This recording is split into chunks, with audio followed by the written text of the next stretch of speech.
If you think that peptides got legalized this year, you're wrong. And if you've been sourcing based on that headline, you need to hear this before July 23rd because that's the date that the FDA actually votes on whether BPC 157, Cemax, and 5 other peptides you're probably using stay accessible or get pulled right back. Here's the thing that nobody's explaining clearly is that back in February, RFK Jr. went on Joe Rogan and said he wanted to move 14 peptides off the FDA's restricted list. Everyone posted like it was a done deal, but it wasn't. What actually happened in April was 12 of those peptides came off of what's called category 2. That's the cannot be compounded full stop list. And coming off of that list is real and it matters, but it's not the same as being approved for compounding. There's actually a second list, and that one is category 1, the 503A bulk list. And that's the one that actually lets a licensed pharmacist legally make these for you with a prescription. And the body that decides what goes on that list, the Pharmacy Compounding Advisory Committee, meets July 23rd and 24th to vote on 7 of these peptides. That would be BPC 157, TB 500, KPV, MOTS-C, Semax, Epitalon, and DSIP. So, thing 1, and I want this to land because it's the most misunderstood part of this whole story, is that coming off category 2 does not mean these peptides are legal to compound yet. It means the FDA stopped actively blocking them.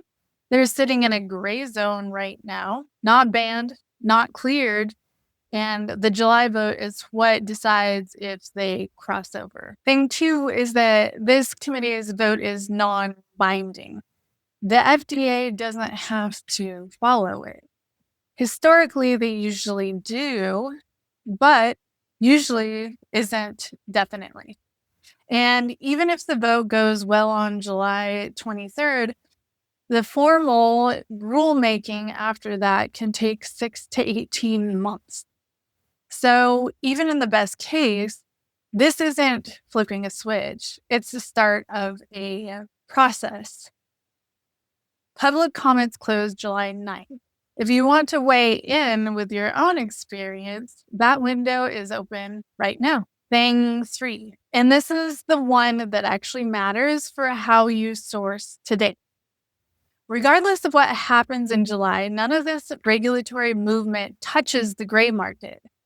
Research use only vendors selling injectables with no oversight were never inside this system, and they're not getting pulled into it now. So here's what I actually look at before I trust a source. And I'm not handing this to you as medical advice. This is what I personally check. Do they have third-party testing results?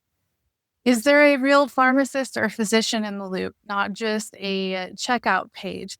And does the labeling match what you're actually getting? Because purity and concentration inconsistencies in unregulated peptide supply are a documented real problem and not a hypothetical one. Here's my honest read on the whole thing. I've managed a chronic condition with peptide research for almost a year now, and I'm not waiting for the FDA to tell me peptides work. I already know that they do and that they're working for me through my own research and my own tracking. But I am watching this process closely because access and sourcing quality are 2 completely different problems. I break down every one of these compounds in my research guide. There's a link to my research guide below.